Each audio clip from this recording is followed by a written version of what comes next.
स्थानांतरण नीति है उस पर हम लोग तत्काल स्थगित रखेंगे। दूसरी चीज़ कि जो सारी सक्षमता परीक्षाएं हैं वो सब पूरी हो जाएंगी, जो 5 चांस दिए जा रहे हैं, तो उसके बाद कम से कम सभी को एक मौका मिलेगा, क्योंकि अभी करने से जो लोग सक्षमता परीक्षा दे रहे हैं या देने वाले हैं तो उनके साथ थोड़ा एक तरह से उनको उतना फेयर नहीं होगा उनके लिए। इसलिए हम लोगों ने सहानुभूतिपूर्वक सभी पहलुओं पर विचार करके सोचा है कि ये जो सक्षमताएं परीक्षाएं हो जाएंगी और जो नीति है उसमें आवश्यकता अनुसार हम लोग कुछ बदलाव भी कर सकते हैं, लेकिन जो प्रक्रिया है इम्तहान की वो चलेगी, सक्षमता परीक्षा की। दूसरी जो नियुक्ति है वो पूरे राज्य में 1,14,000 से ज़्यादा जो काउंसलिंग में बिल्कुल हर तरीके से सही पाए गए हैं उनकी नियुक्ति भी कल होगी। लेकिन जो ट्रांसफ़र पॉलिसी है तत्काल हम लोग उसको स्थगित रखे हुए हैं, उस पर पुनः विचार भी कर रहे हैं और आवश्यकता हुई तो हम लोग कुछ उसमें संशोधन भी करेंगे। लेकिन उसको जैसा कि पूर्व में हमने कहा है कि माननीय मुख्यमंत्री ने भी उसको उदार रखने के निर्देश दिए हैं और हम लोग भी उसको उदार रखेंगे और सोच विचार करने के बाद वो लोग फिर उसमें जो लोग नियुक्त होंगे और सरकारी सेवक होंगे वो लोग जहाँ पर हैं वहीं पर तत्काल रूप से अपना ज्वाइनिंग देंगे। उसके बाद एक साथ जो सभी शिक्षक अपना ऑप्शंस देंगे, जो हम लोग नया वेबसाइट हम लोग जो नया उसमें तरीके से उसको फिर लाएंगे और हमें उम्मीद है कि उसके बाद पूर्णतः अभी काफ़ी लोग संतुष्ट हैं लेकिन और अधिक लोग संतुष्ट होंगे। लेकिन जो लोग को मौका शुरू में नहीं मिलता क्योंकि अभी उनको सक्षमता परीक्षा देनी बाकी है तो उनके साथ भी हम लोग फेयर रहेंगे। तो इन्हीं कारणों से तत्काल रूप से हम लोगों ने इस पर स्थगित करने का विचार किया। देखिए, जहाँ तक हमें पता है, हमने कोर्ट के ऑर्डर पर नहीं पढ़ा है, लेकिन मुझे बताया गया कि वो उसमें जो पेटिशनर्स थे कुछ उनको कुछ रिलीफ दी गई है, लेकिन पूरी तरह ट्रांसफ़र नीति पर या नियुक्ति पर इस तरह की कोई कोर्ट का आदेश नहीं है जो मुझे बताया गया। लेकिन पूर्णतः कोई रोक नहीं है किसी भी तरह की। उनको कुछ पेटिशनर्स को कुछ रिलीफ दिए गए हैं, तो उसको पढ़ के हम लोग जो कोर्ट का आदेश है जो हम लोग को जवाब देना होगा देंगे। लेकिन ये निर्णय तो हम लोगों ने कल से ही विचार किया था और सुबह ही इस पर हम लोगों ने निर्णय ले लिया था। ये नीति नहीं बनेगी कि या फिर जो बनी हुई है इसमें कुछ चेंजेस होगा? हमने कहा कि ज़्यादा संभावना जो नीति बनी है उसमें कुछ संशोधन आवश्यकता अनुसार जो मांगे विभिन्न संगठनों ने उठाई हैं या शिक्षकों ने या पुराने शिक्षकों ने नए शिक्षकों ने, तो निश्चित रूप से जो बातें थी कि जो असाध्य रोग हैं या महिलाएं हैं या फिर हस्बैंड वाइफ की, वो सब बातें तो रहेंगी।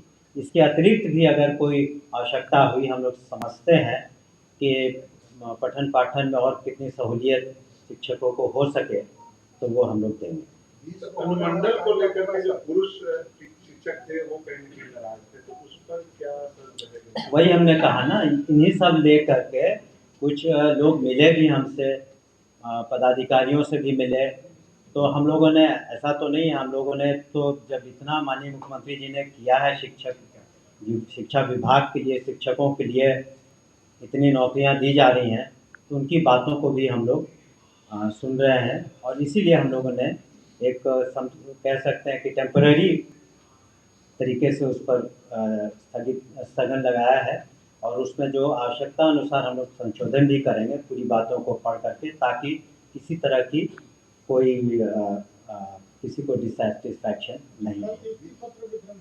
जी, कल होगा पूरी बिहार में। ये एक तो माननीय मुख्यमंत्री के कर कमलों द्वारा अधिवेशन भवन में होगा और दूसरा जिलों में होगा। अगला बार भी शिक्षक बहाली में पेपर लीक हुआ था। अब देखिए जो एजेंसी जो एजेंसी इसको कर रही है, तो अगर किसी तरह की शिकायत मिलती है तो उसमें निश्चित रूप से उसमें इंक्वायरी होती है, और अगर कोई दोषी होता है तो कार्रवाई होती है। अगर कोई जो जब भी पेपर लीक हुआ आनंद किशोर ही थे, आनंद किशोर पर कोई कार्रवाई आप लोग कर रहे हैं क्या? अगर इस तरह की, ऐसा तो नहीं है, जो रूल ऑफ लॉ है तो सभी के लिए बराबर है। अगर किसी तरह की कोई बात आती है तो सरकार तो कार्रवाई करती है, लेकिन अगर कोई प्रूफ हो कि इस तरह की बात है तो निश्चित रूप से अगर कोई शिकायत आती है तो उस पर गहन रूप से सरकार के द्वारा, एजेंसीज के द्वारा छानबीन होती है। सर ईओयू का सर जो चार्जशीट दायर हुआ है समाचार पत्र में आया, उसमें ये कहा गया है कि टीआरईटी में भी पेपर लीक हुआ है सर। देखिए जब भी कोई जांच एजेंसी, इन्वेस्टिगेटिंग एजेंसी कुछ कार्रवाई करती है तो वो सर्टेन रिकमेंडेशंस भी कंसर्न डिपार्टमेंट को देती है।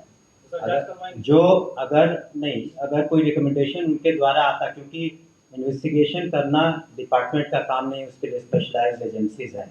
अगर उनके द्वारा कोई बातें लिखित में आती हैं तो डिपार्टमेंट उस पर कार्रवाई करती है। मंत्री महोदय, आपके विभाग में दिया हुआ है, सूचना आयोग से भी कंप्लेन हुआ कि गलत बहाली हुई है, और वीडियो भी वहाँ से रिपोर्ट दिया जाना था कि गलत बहाली हुई है। देखिए, जो अगर कहीं पर निश्चित रूप से उसका अध्ययन करके जो उचित कार्रवाई होगी, आपको भी इसके बारे में हम बता दें। ट्रांसफर नीति का जहाँ तक प्रश्न है, हमने कहा ना, चूंकि कई संस्थाओं ने और ऑर्गेनाइजेशंस ने कुछ अपने बातों को रखा और कहा कि जो ये नीति है इसमें कुछ और चेंजेस की आवश्यकता है, कुछ उसमें व्यवहारिक कठिनाइयाँ हैं, तो कुछ बातें उनकी सही लगी हम लोगों की, इसलिए हम लोग पुनः उनसे विचार करके और पुनः इसको और लाएंगे सभी के सामने, और ये निश्चित रूप से शिक्षकों के हित में हो।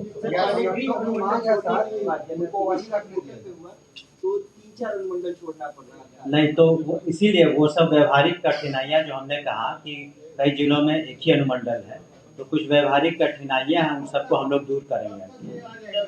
वो जब ये हमने शुरू में ही कहा कि जब पांचों सक्षमता जो उनको चांस दिया जाएगा उसका रिजल्ट आ जाता है, क्योंकि अगर कुछ को आप मौका देते हैं, जो लोग जैसे कि कल नियुक्तियां होंगी तो कुछ तो शेष रह जाएंगे, तो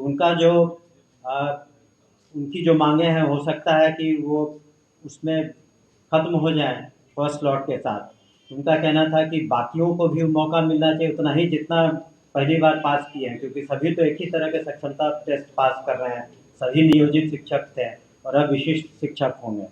एक सवाल है सर यहाँ पर कि यदि 5 बार सक्षमता परीक्षा हो जाती है, ऐसे शिक्षक नियोजित शिक्षक हैं वो फॉर्म नहीं भरते हैं, तो उनके साथ क्या कीजिएगा? देखिए, उसके लिए जिन लोगों ने इम्तहान दिया ही नहीं या देंगे नहीं, दो तरह की बात है।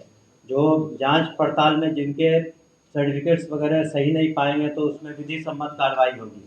दूसरा कि जो देते ही नहीं, तो उसके लिए अलग से कमेटी बनी है, जो बिल्कुल नहीं देते हैं तो उसमें अलग से हम लोग उसमें निर्णय। जी नहीं, जो आप पहली बार, आप तो सरकारी सेवक हुए हैं ना, तो सरकारी सेवक तो आप जब से आपकी नियुक्ति होती है तब से आप होते हैं, और अब तो आप सरकारी सेवक होंगे, और उनसे भी हम अपेक्षा करेंगे कि पूरे लगन के साथ और बिल्कुल कर्तव्यनिष्ठा के साथ अपने कर्तव्यों का निर्वहन करेंगे। अभी तत्काल हम लोग जो कैलकुलेशन है, हम लोग तत्काल 1,14,000 कुछ है। जिन नियोजित शिक्षकों ने परीक्षा नहीं दिया है, क्या उस पे किसी तरह की कार्रवाई की जाएगी? नहीं, अभी तो उनके चांसेस भी खत्म नहीं हुए हैं, अभी और मौके तो बाकी हैं। मौके जब पूरे खत्म हो जाएंगे, उनका प्रश्न था आपके पत्रकार का, दूसरे पत्रकार बंधु का, कि अगर कोई नहीं देता है तब क्या होता है, तो उसके बारे में हम लोगों ने एक कमेटी बना ली है, उसके बारे में हम लोग अलग से निर्णय लेंगे। माध्यमिक शिक्षक संघ ने भी तो आंदोलन का आह्वान किया आज मसाल जुलूस में निकालने वाले। अब देखिए, किसी को कोई अपना, हम लोगों ने तो हर तरीके से सभी बातों को रख के सक्षमता परीक्षा जो पास करेंगे उनको तो नियुक्ति पत्र मिलेंगे ही, आंदोलन के लिए उसके बारे में मुझे जानकारी नहीं है। 1,14,000 हाँ जी। 1,14,000 जो शिक्षक सब वो सक्षमता पास करने वालों का है क्या? जी जी, सक्षमता वाले हैं। इसमें किस ग्रेड के लोग हैं? प्राइमरी है, सेकेंडरी है? सभी तरह के हैं। सफल हुए थे, उसमें कुछ प्रक्रियाधीन है, कुछ के सर्टिफिकेट्स में कमी थी, कुछ में और थे जो पूरी तरह से काउंसलिंग के बाद फिट पाए गए हैं, तो उनको और मौके दिए जा रहे हैं कि आप अपना, फिर उनको भी हम लोग नियुक्त करेंगे जो सही पाए जाएंगे। मंत्री जी, संगठनों की मांग है कि जो शिक्षक सक्षमता पास की है उसको वही रखा जाए। फिलहाल रहेंगे, लेकिन आगे चल के जो नीति बनेगी, जो उसमें जो संशोधन होगा, तो उसके अनुसार उनको उसमें उनके अनुसार उनको आगे की कार्रवाई करनी पड़ेगी। जब आप गवर्नमेंट सर्वेंट हैं तो government rule regulation, government policy, transfer policy तो अधीन है आप। तो उनकी सीनियरिटी का क्या होगा? पहले जो 12 साल 11 साल काम कर चुके हैं, आप तो नए सिरे से ना नियुक्ति हो रही है, उसका कोई मतलब नहीं रहेगा। जहाँ तक इस पर हम लोग विचार करेंगे, लेकिन तत्काल इस पर नहीं, क्योंकि सभी को एक साथ मौका मिला है। तो जब आप गवर्नमेंट सर्वेंट बनते हैं तो उस दिन से ही काउंट होता है। ठीक है, थैंक यू, धन्यवाद। धन्यवाद।